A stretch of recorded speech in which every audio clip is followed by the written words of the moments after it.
Hello students, maths के online class में फिर से आपका एक बार स्वागत है।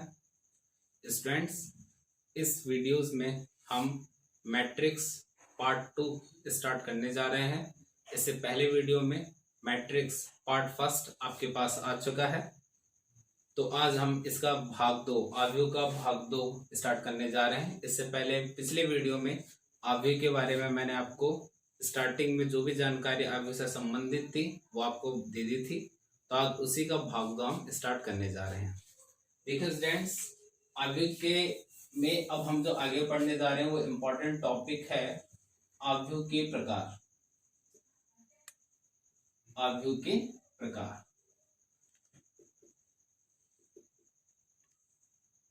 Types of matrix. तो स्टूडेंट्स, ये जो हम टाइप्स ऑफ मैट्रिक्स पढ़ने जा रहे हैं इसको हम अब इस वीडियो में स्टार्ट कर रहे हैं। इसको बड़े ध्यान से देखिए, क्योंकि आने वाली जो एक्सरसाइज है उसमें ये जो पॉइंट है ये सारे के सारे आपको हेल्प करेंगे। तो देखिए स्टूडेंट्स, आव्यूह के प्रकार में पहला भाग है आपका स्तंभ आव्यूह, जिसको हम इंग्लिश में कॉलम मैट्रिक्स कहेंगे। इसकी डेफिनेशन देखिए, बहुत सरल डेफिनेशन है। ऐसा आव्यूह जिसमें केवल एक स्तंभ हो, ऐसा आव्यूह जिसमें केवल एक स्तंभ हो, स्तंभ आव्यूह कहलाता है। अर्थात एक ऐसा आव्यूह मैट्रिक्स जिसमें ओनली वन कॉलम हो, वो अच्छा पंक्तियां आपकी कितने भी हो सकती है, पंक्तियों से संबंधित नहीं है, ये सिर्फ स्तंभ से संबंधित है कि आपका सिर्फ एक स्तंभ होना चाहिए। तो वो ऐसा आव्यूह आपका क्या कहलाता है, स्तंभ आव्यूह। देखिए इसका एक उदाहरण दिया है मैंने, ये एक आव्यूह बनाया है जिसमें 0, 2, रूट 3, 4 ये इसके अंदर अवयव है, और आपको दिख रहा होगा इसका सिर्फ एक स्तंभ है। भले इसकी कितनी पंक्तियां हैं, 4, बट स्तंभ आपको सिर्फ एक दिख रहा होगा, कॉलम। ये आपके सारे क्या है, रोज है, पंक्तियां। ठीक है, देखिए इसके नीचे मैंने यहाँ पे ऑर्डर भी, पिछली वीडियो में मैंने आपको ऑर्डर समझाया था, जिसको हम कोटि बोलते हैं, आव्यूह की कोटि।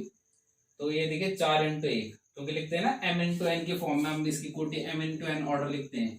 तो m यहाँ पे कितनी पंक्तियां हैं, 4, और कॉलम कितना है, 1। तो इस प्रकार से हम स्तंभ आव्यूह को समझ सकते हैं।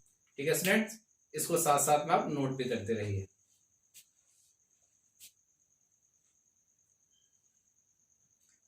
तो देखिए स्टूडेंट्स, इसी में आपका सेकंड पार्ट है पंक्ति आव्यूह। पंक्ति आव्यूह इट मींस, इसको हम इंग्लिश में बोलते हैं रो मैट्रिक्स। ऐसा आव्यूह जिसमें केवल एक ही पंक्ति हो, जिसमें केवल क्या हो, एक पंक्ति। तो इसका मतलब सिर्फ पंक्ति संबंधित है, आपके स्तंभ कितने भी हो सकते हैं। तो ऐसा आव्यूह जिसमें केवल एक पंक्ति हो, पंक्ति आव्यूह कहलाता है, इट मींस रो मैट्रिक्स कहलाता है। आप उदाहरण में इसको देख सकते हैं इस तरीके से। एक आव्यूह है जिसमें 2, 3, रूट 5, -6 इस प्रकार के अवयव है। तो ये आपका क्या है, देखिए इसमें सिर्फ पंक्ति एक है, रो एक है, बट कॉलम इसमें 4 है, इस तरीके से। तो इसलिए मैंने इसका देखिए नीचे ऑर्डर भी लिखा है ना, 1 इंटू 4। आगे वाला पंक्ति को दिखाता है, पीछे वाला स्तंभ को दिखाता है। ठीक है स्टूडेंट्स, तो ये आप सेकंड इसका पार्ट।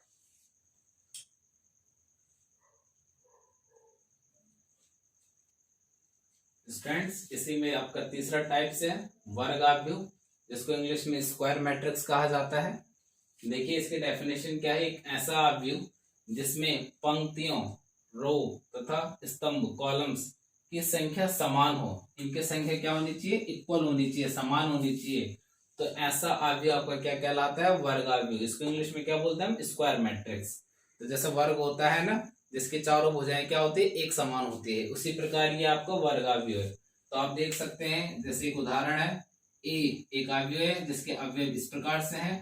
तो आप इसमें देख रहे हैं कि पंक्तियां, कॉलम जो पंक्तियां हैं वो भी 3 है, और जो आपके स्तंभ हैं वो भी 3 है।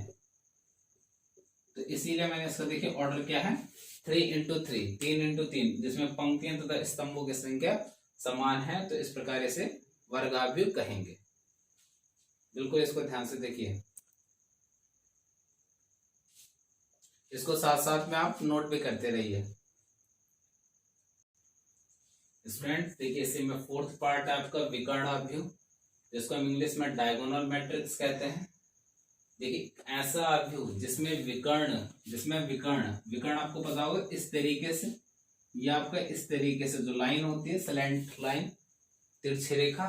ठीक है, तो एक ऐसा अवयव जिसमें विकर्ण के अतिरिक्त जितने भी अवयव है, सारे अवयव विकर्ण के अतिरिक्त जितने भी सारे अवयव हैं वो सब के सब क्या हो, शून्य, जीरो हो, तो विकर्ण अवयव, ऐसा अवयव क्या कहलाता है, विकर्ण अवयव। तो जैसे आप एग्जांपल में समझ सकते हैं, ए देखिए क्या है 2 0 0 1, तो देखिए विकर्ण बन रहा नहीं इस तरीके से, तो इस विकर्ण के अलावा जितने भी अवयव है वो शून्य है। ऐसे ही आप एग्जांपल बी में भी समझ सकते हैं, बी मैट्रिक्स। यहाँ पे देखिए विकर्ण में सिर्फ आपको संख्या दिख रही है, बाकी इसके जितने भी अवयव हो सभी के सभी क्या है, शून्य। ठीक है, तो स्टूडेंट्स हम इसमें नोट पॉइंट भी कर सकते हैं कि आपको दिख रहा होगा ये भी एक वर्गाव्य, ये भी एक वर्गाव्य है। क्यों?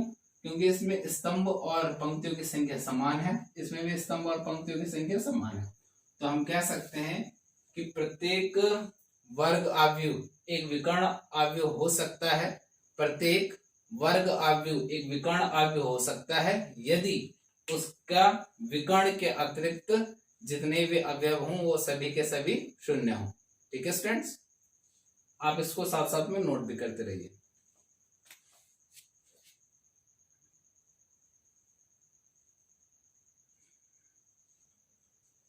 स्टूडेंट्स, इसी में हम 5वां पार्ट पढ़ रहे हैं इसका, अदिश अवयव, जिसको इंग्लिश में आप स्केलर मैट्रिक्स कहेंगे। देखिए उसकी डेफिनेशन हमने बोर्ड पे लिखी है कि एक विकर्ण अवयव, एक ऐसा विकर्ण अवयव जिस अदिश अवयव कहलाता है यदि इसके विकर्ण के अवयव समान हो।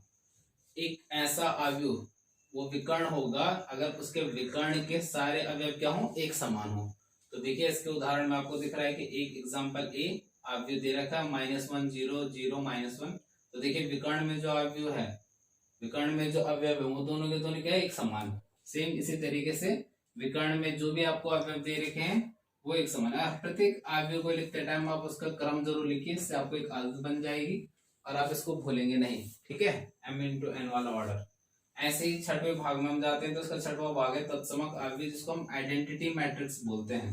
आइडेंटिटी मैट्रिक्स क्या है कि एक वर्ग अवयव जिसके विकर्ण के सभी अवयव एक होते हैं, ये इंपॉर्टेंट पॉइंट है कि सभी अवयव एक होते हैं तथा शेष इस विकर्ण के जितने भी एक को छोड़ के, सभी अवयव एक को छोड़ के जब बाकी शेष जितने भी अवयव हैं वो सभी के सभी क्या होते हैं, शून्य होते हैं। तो ऐसा अवयव क्या कहलाता है, तत्समक अवयव, जिसको हम आइडेंटिटी मैट्रिक्स बोलते हैं। इसका उदाहरण भी आपके सामने ये है, देखिए 1 0 0 1, तो विकर्ण में आपका एक एक दिख रहा है, बाकी शून्य। ऐसे ही 1 1 1, बाकी शून्य। तो ये आपका क्या है, आदिश और तत्समक अवयव।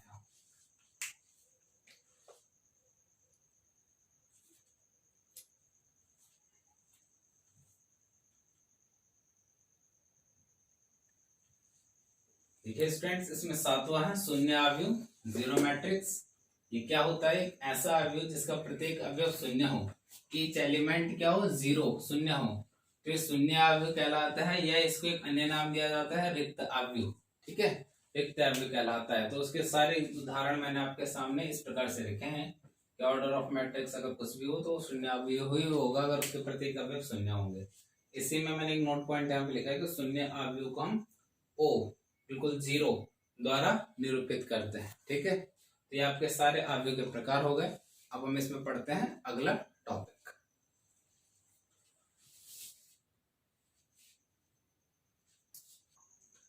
तो स्टूडेंट्स, अब हम इसमें पढ़ेंगे नेक्स्ट टॉपिक, अवयव की समानता, इक्वालिटी ऑफ मैट्रिक्स। बहुत ही अच्छा टॉपिक है स्टूडेंट्स, आने वाली जो एक्सरसाइज है उससे रिलेटेड क्वेश्चन इससे आएंगे।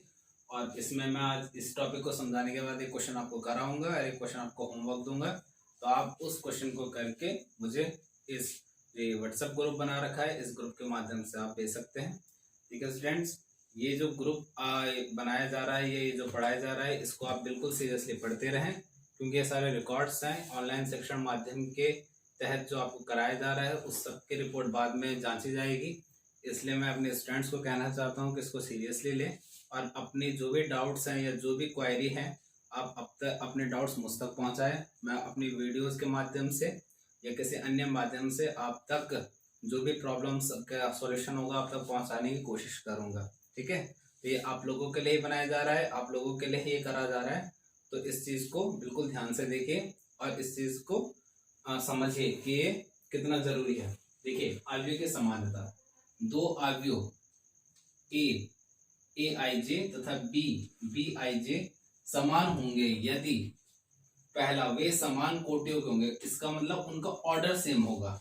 m इंटू n क्या होगा, सेम होना चाहिए दोनों का, या तो दोनों की कोटि 2 इंटू 2 या 3 इंटू 3 की होनी चाहिए। दूसरा, अवयव ए का प्रत्येक अवयव अवयव बी के संगत अवयव के समान होना चाहिए, मतलब अवयव ए का जो अवयव होगा बी के अवयव के समान होगा। पहली पोजीशन में ए का जो अवयव होगा दूसरे अवयव के पहली पोजीशन में वो दोनों एक दूसरे के बराबर होंगे। ठीक है, तो इसका उदाहरण में हम ऐसा समझ सकते हैं, ए आई J equal to B I जे माना जाएगा। जैसे एक अवयव है 2 3 0 1, दूसरा अवयव 2 3 0 1, तो देखिए जैसे यहाँ पे 2 है तो यहाँ पे भी 2 है, तो ये भी ये ए है, तो इसका संगत स्थान है, तो ये और ये दोनों के दोनों क्या होंगे, आपस में बराबर होंगे।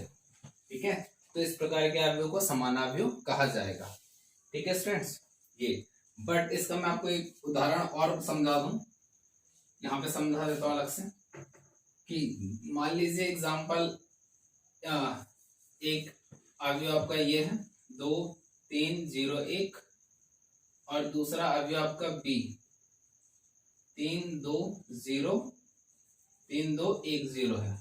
तो देखिए कोटि तो दोनों के बराबर है, ये भी 2 इंटू 2 ऑर्डर का है और ये भी 2 इंटू 2 ऑर्डर का है, बट इनके जो अवयव हैं ए का प्रत्येक अवयव बी के संगत अवयव के समान नहीं है, मतलब यहाँ पे 2 आ रहा है तो इस पोजीशन में आपका 3 है, तो इस प्रकार से ए बी के समान नहीं है, तो ये आपका अवयव की समानता है, समान अवयव नहीं होंगे, ये आपका समान अवयव होंगे। तो इस प्रकार से इस क्वेश्चन को बड़े ध्यान से देखिए। ठीक है,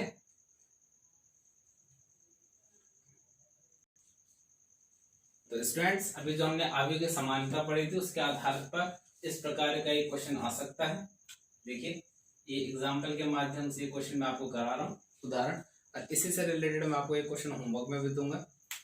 तो देखिए इन दोनों का ऑर्डर सेम है, ये भी 2 इंटू 2 ऑर्डर का है और ये भी 2 इंटू 2 ऑर्डर का है, तो इसमें आपको ये कंफ्यूज नहीं करना है कि यहाँ पे क्या लिखा है, यहाँ पे ये आपको एक समीकरण के माध्यम से दे रखा है और उस समीकरण के माध्यम से बोल रखा है कि इस प्रश्न में a, b, c, d का मान ज्ञात कीजिए। और देखिए अगर हम a, b, c, d का मान ज्ञात कर देंगे और इसको पुनः इन समीकरण में रखेंगे तो यहाँ पे वही मान आएगा जो यहाँ पे है, अर्थात यहाँ पे 4 ही आएगा। तो इसको कैसे सॉल्व करेंगे, तो इसके संगत ये है, इसके संगत ये, इसके संगत ये, इसके संगत ये है, तो इनको एक समीकरणों के आधार पर रख देंगे। तो देखिए इसका सॉल्यूशन कैसे करेंगे। सबसे पहले 2a प्लस बी के संगत अवयव में 4, समीकरण 1। दूसरा a माइनस 2b, इसके संगत में -3, समीकरण 2। तीसरा 5c माइनस d, इसके इक्वल में 11, समीकरण नंबर 3।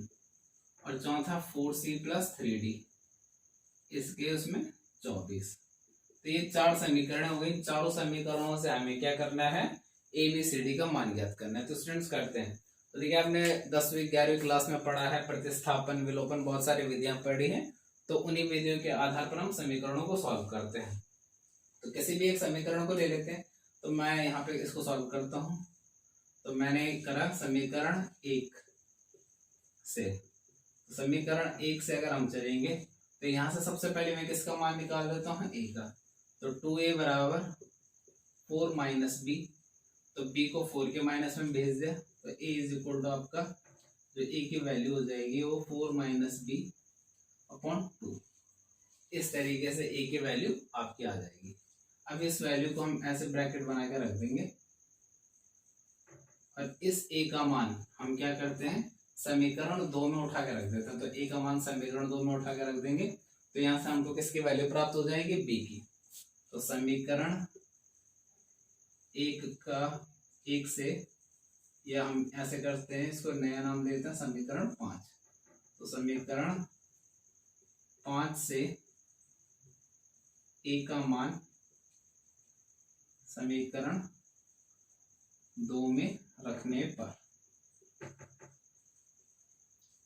तो बोर्ड में जगह कम है स्टूडेंट्स, तो मैं इसको रफ कर रहा हूँ, आप साथ साथ में इस क्वेश्चन को नोट करते रहिएगा।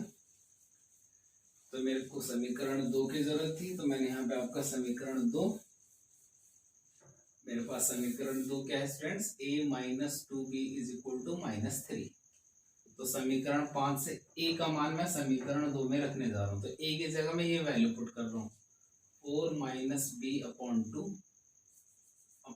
2 -2b इज इक्वल टू -3।